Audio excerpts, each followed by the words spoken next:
भारत का वह महान सम्राट जो अपने जीवन में एक भी युद्ध नहीं हारा।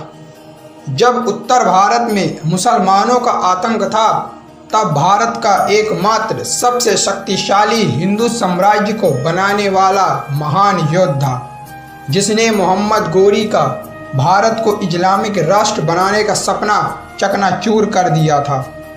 आइए जानते हैं सनातन धर्म की रक्षा करने वाले और भारत की महानता को बढ़ाने वाले महान सम्राट जयत्रपाल यादव के बारे में।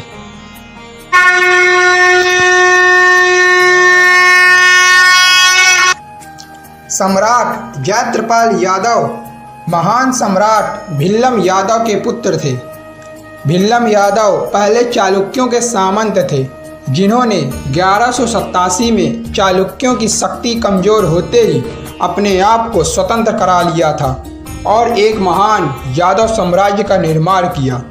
बाद में 1189 में होयसल साम्राज्य के राजा बल्लाल यादव के साथ युद्ध करते हुए उनकी मृत्यु हो गई थी। उनकी मृत्यु के बाद ही राजा बनते हैं महाराजा जयत्रपाल यादव। इन्हें जैतकुई देव के नाम से भी जाना जाता था। यह बचपन से ही बहुत पराक्रमी और वीर थे। इन्होंने होयसलों के साथ युद्ध में अपने पिता का साथ दिया था, परंतु वह उस युद्ध में पराजित हो गए थे। इनके पराजित होते ही पूर्वोत्तर के काकतीय राजाओं ने इनको कमज़ोर देखते हुए इनके ऊपर आक्रमण कर दिया।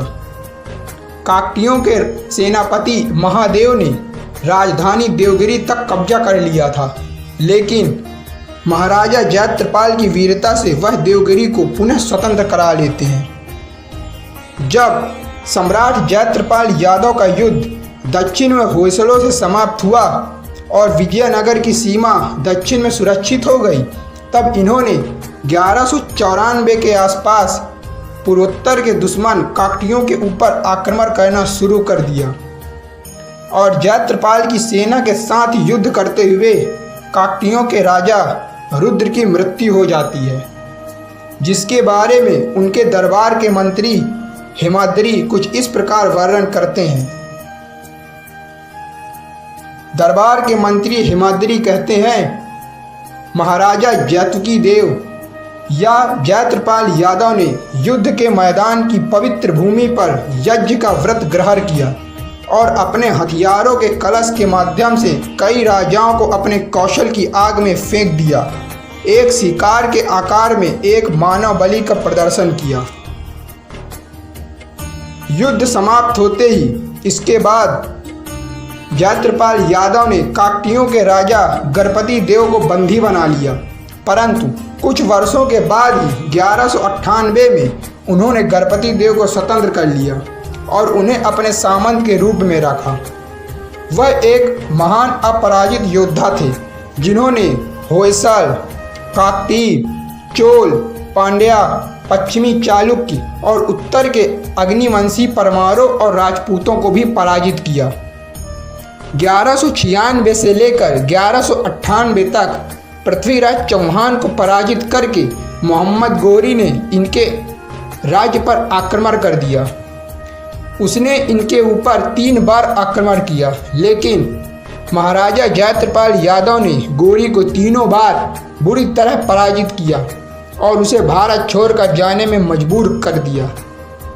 सम्राट जयत्रपाल यादव अपने समय के सबसे शक्तिशाली योद्धा थे। उस समय इनसे युद्ध करने वाला इस भारत भूमि पर कोई नहीं था। महान योद्धा के साथ साथ वह एक धार्मिक और कला प्रेमी व्यक्ति भी थे। उन्होंने अपने राज्य में अनेकों मंदिरों का निर्माण कराया। भारत के महान गणितज्ञ भास्कराचार्य के पुत्र लक्ष्मीधर इन्हीं के दरबार में रहते थे और वैदिक ज्ञान विज्ञान का प्रचार करते थे। यही कारण था कि उस समय सनातन धर्म मात्र सुरक्षित ही नहीं था, अपितु भारत भूमि ज्ञान विज्ञान का केंद्र बनी हुई थी।